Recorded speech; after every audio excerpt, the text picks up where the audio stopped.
So, Wick, you want to watch some Hulu or something? Sure. Oh look, they have a new season of Gumball. Yeah, Gumball's a cool cat.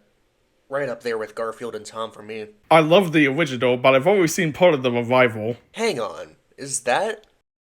No way, regular show is on Hulu? Yeah, it has been for a while. Too bad HBO Max got rid of it. Yeah, HBO Max has been getting rid of almost everything that's Cartoon Network related ever since 2022. It started off with shows like Uncle Grandpa, OKKO, and Mau Mau. And as time went on, they removed even more shows like Foster's, Flapjack, Clarence, PBG, Dexter's Lab, Codename Kids Next Door, Courage, and Gumball. And now, all that's left that's Cartoon Network related is Adventure Time, Teen Titans Go, Craig of the Creek, and Total Drama. But at least regular show is still on Hulu. You want to check some of it out? Heck yeah, let's do it! 2 episodes later. That show was super peak. Yeah, such a classic. I just had an idea. I think I'm gonna make a review of the show. Sounds like a good idea to me. Hello guys, and welcome to NASCAR Sonic Fan TV Reviews. For this review, I am going to be reviewing a Cartoon Network show from 2010, that being Regular Show. Regular Show first premiered on Cartoon Network on September 6, 2010 and ran until January 16, 2017, ended off with a 4-parter. As of today, they air reruns on Cartoon Network here and there. It even occasionally aired on Boomerang. It was originally streamed on Netflix and HBO Max, but now is currently being streamed through Disney Plus and Hulu. And this show is about 2 animals with 3 misfits who work in a park for a talking gumball machine, in which they also go on some insane adventures. Oh, and there's explosions as well.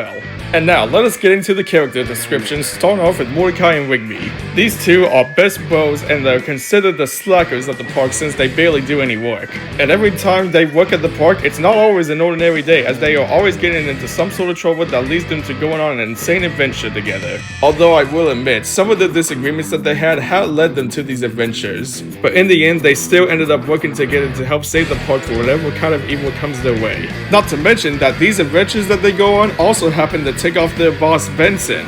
And speaking of which, he is the next character I'm going to talk about. As I mentioned just a second ago, he is the boss of Mordecai and Rigby, as well as the park manager, making sure everybody does their job exactly how they're supposed to do it. But when he does see Mordecai and Rigby slacking off, his gumballs will turn red in anger and he'll start to yell at them, even threatening to fire them for not doing their jobs. It's not the fact that Benson hates them in general, he just hates the stuff that they tend to do. And every time at the end of the episode, in some cases, Benson will tell them to get to work or they're fired. But now, moving on from that, we move to a more jolly fellow, that being Pops. Pops can be best described as this happy-go-lucky, jolly good old fellow who brings good vibes to the park team. He always has a smile on his face and he always says jolly good show, and is always easily fascinated by everything that surrounds him. He also happens to be Maylord's son, which by the way, owns the park, and whenever he's not around, he puts Pops in charge. Benson may be the park manager, but he too has his own boss, whether that be Pops or if it's Maylord. Next character I'm going to talk about is Skips. Skips can be best described as the strong, immortal yeti who always works hard to get his job done right. And during his spare time, he either likes to work out, meditate, or help Mordecai and Rigby from certain trouble that they're in. He also gives good advice when somebody needs another opinion. And the main reason why he's named Skips actually has a deeper meaning. Before he started working in the park, he would always take his first love out on a date and they would skip together by the ocean pier. And after Skips' girlfriend passed away, he vowed to never walk again and only skip to remind him of the good times he had with his girlfriend. Next up, I'm going to talk about Muscle Man and High Five Ghost. And to me, they're like rowdy college students at a party who always tend to bring the energy and action. Muscle Man always likes to poke fun at the other park members, as well as making a lot of my mom jokes, in which he is best known for. But when him and High Five Ghost were in high school, they did not like each other. Muscle Man basically thought High Five Ghost was cooler than him and he was not going to accept that. But that hatred would soon spark into a friendship as they were having a drag race with each other and the Muscle Man lost control of his truck, caused both of them to collide, abandon their vehicles, crash into a large boulder, and cause an explosion that created a pit. And just as Muscle Man was about to fall into the pit, High Five Ghost risked his own life to save the life of Muscle Man. Muscle Man thanked him for saving his life, and because of that, they became good friends and have been like that ever since. And now for some other characters, starting off with Margaret and Eileen. And unlike Mordecai and Rigby, these two don't work at the park. Instead, they work at a local coffee shop providing coffee to all the customers. And they also happen to be the girlfriends of Mordecai and Rigby. And despite that it worked out well for Rigby and Eileen, things have not been the same with Mordecai and Margaret. Sure, they had some of their good moments over the years, but there have been some gaps in their relationship. Also, Mordecai tends to be a big simp when it comes to Margaret. But despite the problems they both run into together, they still find a way to get along well with each other.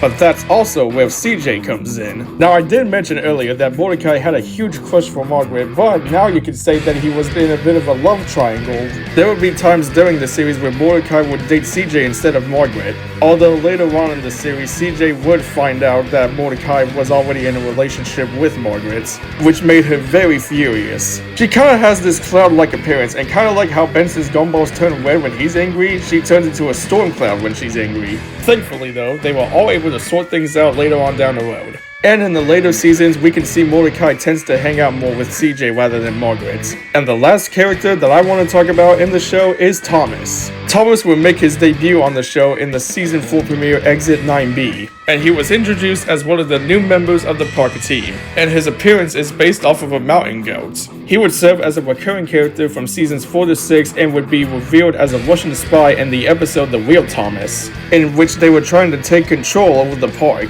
And despite the fact that his friends found out, he was able to redeem himself by betraying the KBG, the team he worked for, and save his friends. And he also happened to be voiced by the same voice actor who voiced Sonic, Roger Craig Smith.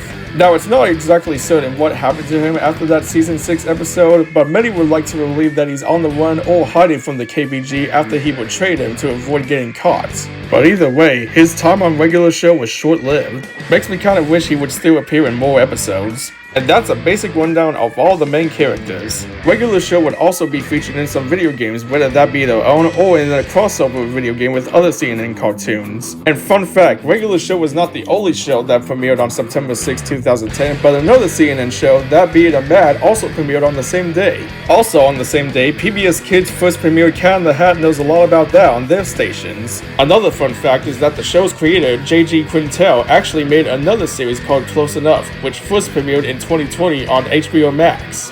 And unlike Regular Show, this series was aimed at more adult audiences. And lastly, here is my thoughts on the show overall on a scale from 1 to 10. And with this being a series from 2010 on Cartoon Network, it was a great show full of action, and considered a classic childhood show that people grew up watching with. And I would definitely agree with that. 10 out of 10 show.